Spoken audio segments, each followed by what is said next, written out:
Welcome to Ask and Learn. All right.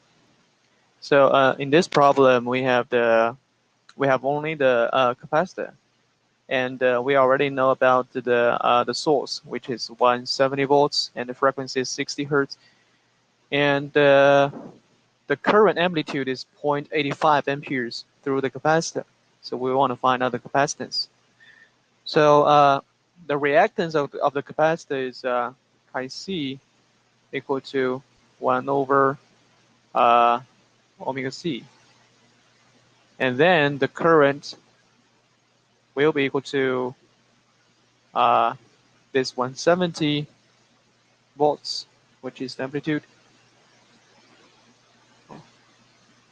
and divide by chi c.